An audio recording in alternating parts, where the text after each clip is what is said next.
Aujourd'hui, 26 juin 2021, nous sommes au Paris Animal Show, le rendez-vous consacré aux animaux de compagnie. C'est d'ailleurs la journée mondiale contre l'abandon des animaux.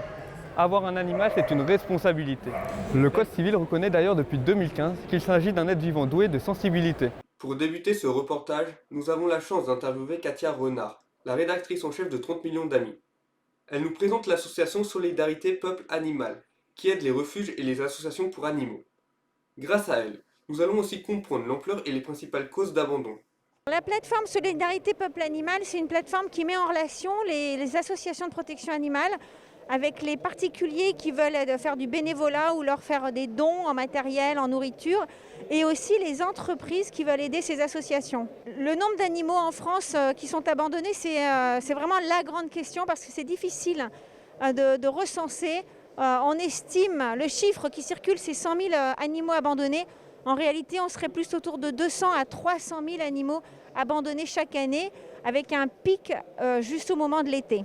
Les gens qui abandonnent, il y a plusieurs profils. En fait, il y a des abandons qu'on va appeler objectifs, parce que les personnes entrent en EHPAD, par exemple, et donc les EHPAD refusent les animaux de compagnie. Et après, vous avez un certain nombre d'abandons dits lâches, où il y a des raisons économiques ou alors des portées qui n'ont pas été contrôlées, des stérilisations qui ne sont pas faites. Donc ça, c'est une partie qu'on a du mal à mesurer des abandons. La meilleure manière de lutter contre l'abandon, c'est effectivement ce qu'on appelle l'adoption responsable.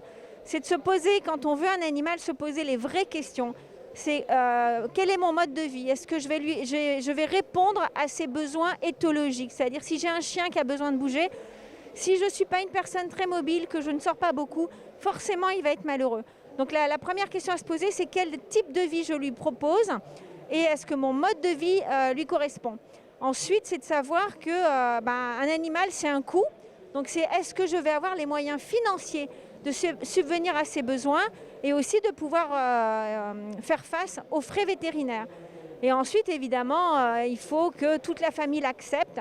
Il faut savoir que c'est un engagement sur le long terme. C'est parfois 10, 20 ans. Pour un chat, ça peut être plus de 20 ans. Si vous n'avez pas d'animaux, ou même si vous avez des animaux et que vous voulez aider ceux qui n'ont pas encore retrouvé de famille, eh bien, allez sur notre plateforme qui s'appelle solidaritépeupleanimal.com et puis répondez. Là, il y a des animaux à adopter, mais vous pouvez aussi poster des annonces pour faire des dons ou voir les annonces si les refuges, les associations ont besoin d'aide. Vous pouvez être bénévole et aider une association qui est à côté de chez vous. Ça donnera un petit peu de bonheur aux animaux.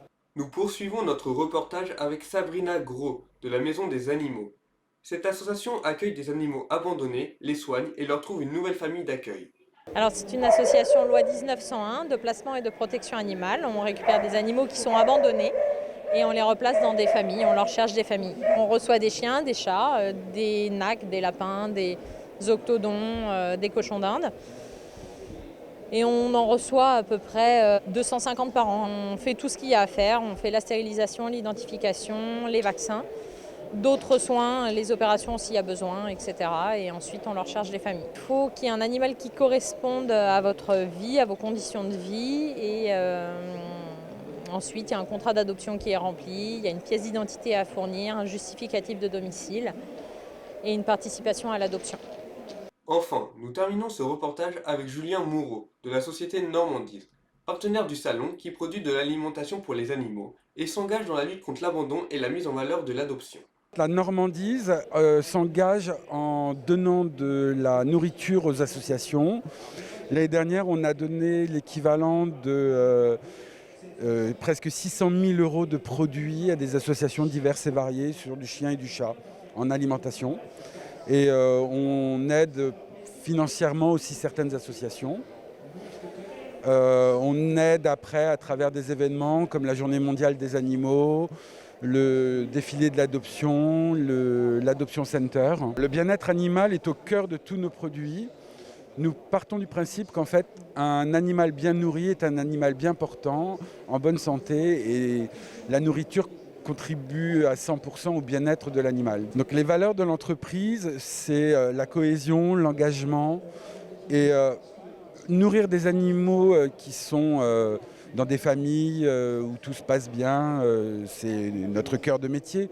Mais il ne faut pas non plus oublier les animaux qui eux n'ont pas la chance d'avoir un foyer. Et c'est pour ça qu'on s'engage avec l'Adoption Center et la Maison des Animaux pour aider l'adoption des animaux. On peut nous retrouver sur nos sites internet, les réseaux sociaux, donc soit Normandis Pet Food ou Équilibré Instinct. On est sur Facebook, Twitter, LinkedIn, Instagram et puis nos sites internet équilibrainstinct.com et normandis.fr. Si vous souhaitez adopter un animal de compagnie, n'hésitez pas à faire appel aux différentes associations et refuges qui sauront vous prodiguer de nombreux conseils et vous proposer selon vos envies et vos capacités d'accueil l'animal qui vous correspond. A bientôt pour notre prochaine vidéo.